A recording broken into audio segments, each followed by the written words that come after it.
Hi friends, இப்போ நம்ம ஆகா கல்யாணம் பார்க்க போகிறோம். ஆகா கல்யாணத்தில் வந்து ஐஸ்வர்யாவோட பார்சலை பிரிக்கணும், யார் பிரிப்பா ஃபோட்டோவை பாருங்கன்னு சொல்லிட்டு மனசு பதன்னு பதைக்குது. யாரும் பார்க்கலாங்க. கடைசியில் நம்ம சகுனி சித்ராவுக்கே அந்த விஷயம் தெரியல. நீ முன்னாடியே கால் பண்ணி சொல்லியிருந்தா உங்கள் அம்மா அந்த வேலையெல்லாம் பர்ஃபெக்டாக பண்ணியிருப்பாங்க இல்லையா? அவங்களுக்கு நடிக்கிறதுக்கு நல்லா வருமே, உண்மையாக இருக்காதானே வரவே வராது.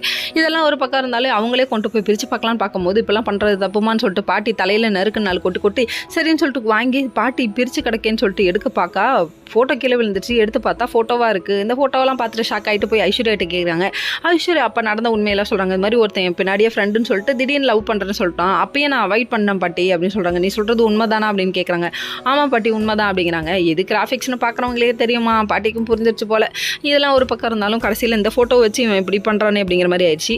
அந்த ஃபோட்டோ கையில் வச்சு பேசிகிட்டே இருக்கும்போது கௌதம் உள்ளே வராரு. உள்ளே வந்து வெளியே நின்று பார்த்துட்ருக்காரு என்ன தான் நடக்குது, இவன் என்ன தான் ரியாக்ட் பண்ணுறான்னு சொல்லிட்டு. உடனே ஒரு கால் வருது. என்னன்னு பார்க்குறீங்களா, அவளோட பழைய எக்ஸில் வருன்னு சொல்லிட்டு, அதாவது அந்த ஃப்ரெண்டாக அந்த பையன் ஃபோன் பண்ணுறான். ஃபோன் பண்ணி டே என் புருஷனை தவிர எனக்கு யாரும் முக்கியம் இல்லடா அப்படி இப்படின்னு பேசுகிறாங்க. இவ்வளோ உண்மையாக இருக்கிற பொண்ணுக்கு ஏன்ப்பா நீ இப்படி இருக்கு அப்படிங்கிற மாதிரி இருந்தது. ஐஸ்வர்யா கெட்ட பொண்ணு தான், ஆனால் கேவலமான பொண்ணு இல்லைப்பா அப்படிங்கிற மாதிரி தான் சொல்ல தோணுச்சு. அதுக்கப்புறம் கௌதம்க்கு அட்வைஸ் பண்ணும். அதுக்கப்புறம் பார்த்தீங்கன்னா நம்ம கோடீஸ்வரிக்கு விஷயம் தெரிஞ்சு போச்சு. உடனே வச்சு வெளுன்னு விளக்குறாங்க. இந்த அளவுக்கு அம்மா அடிப்பு அப்படிங்கிற மாதிரி ஆச்சு. கோடீஸ்வரி ஏன் பிள்ளை அடிக்காதுன்னு சொல்லிட்டு அவங்க அப்பா சப்போர்ட் பண்ணுறாங்க. உண்மையே சொல்லலைங்க. அதுக்கப்புறம் விஜயோட கல்யாணத்தை பற்றி பேசிகிட்டு இருக்காங்க. அதில் எப்படியோ நிப்பாட்டணும்னு சகுனி சித்ரா வேலையை பார்க்குறாங்க. Okay friends, next video